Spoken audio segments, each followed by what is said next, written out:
டிடிஜிஎஸ் அஞ்சு கொஞ்சம் ஐபத்தா யூடியூப் சேனல்ல இருந்து பேட்டி எடுக்க போகிறோம். உங்கள் பேர் சொல்லிடுங்க.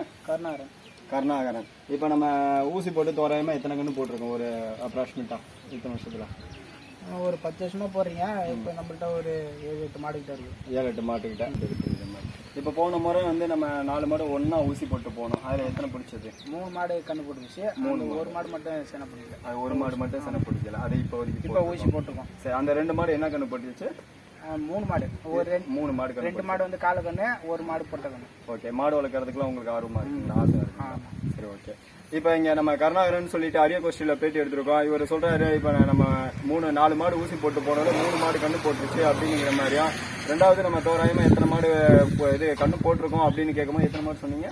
3 மாடு கண்ணு போட்டிருக்கு. ஒரு மாடு இல்லை, இத்தனை வருஷத்துல இத்தனை வருஷத்துல 10 கண்ணுக்கு மேலே, ஒரு 10 கண்ணுக்கு மேலே போட்டிருக்கோம் அப்படிங்கிற மாதிரி இதை சொல்லி பதிவு பண்ணியிருக்காரு.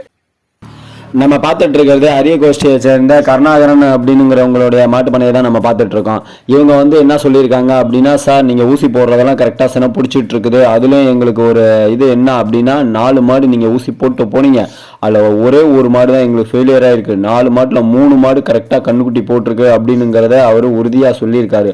அது மட்டும் இல்லாமல் நீங்கள் 10 வருஷமாக ஊசி போட்டுட்டு இருக்கீங்க, எங்களுக்கு வந்து வருஷத்தில் ஒரு கன்று போட்டுக்கிட்டு இருக்கு. அது மட்டும் இல்லாமல் 10 கண்ணுக்கு மேலே எங்களுக்கு போட்டிருக்கு அப்படிங்கிறதையும் அவர் உறுதியாக சொல்லி மையப்படுத்தியிருக்காரு. கொஞ்சம் பின்னாடி அங்கே 4 மாடு ஊசி போட்டு போனீங்க. 3 மாடு போட்டுருச்சு. இந்த ஒரு மாடு செனை பிடிக்கல. இப்போ இவர் என்ன சொல்றாருன்னா, 4 மாடு நம்ம ஊசி போட்டு போனோம், ஆனால் 3 மாடு செனை பிடிச்சி கண்ணு போட்டுருச்சு, இந்த ஒரு மாடு மட்டும் தான் பிடிக்கல அப்படிங்கிற மாதிரி சொல்லியிருக்காரு. இப்போ அந்த ஒரு மாட்டுக்கு தான் இப்போ நம்ம செனை ஊசி போட்டிருக்கோம். அந்த 3 மாடு என்னென்ன கண்ணு குட்டி போட்டுச்சு?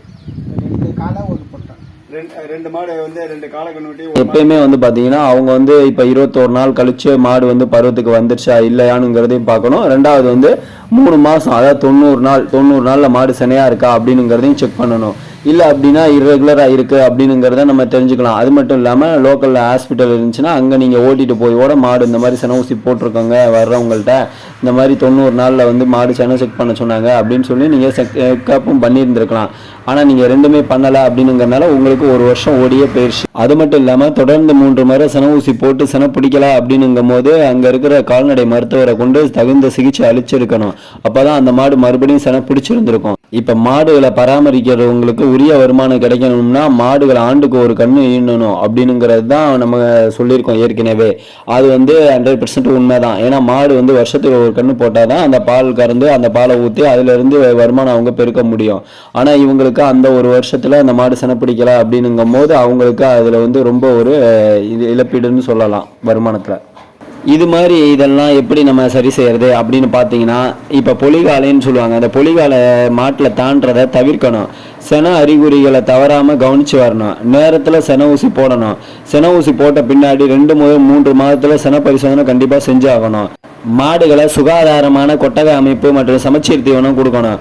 அது இல்லாமல் நோயுற்ற மாடுகள் இருந்தால் அந்த மாட்டில் இருந்து தனியாக பிரித்து கட்டணும்.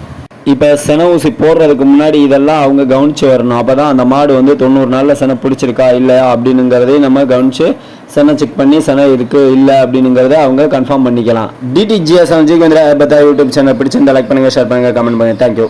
இதை நாங்கள் யூடியூப்பில் போட்டுக்கலாம். தேங்க்ஸ் ஃபார் வாட்சிங்.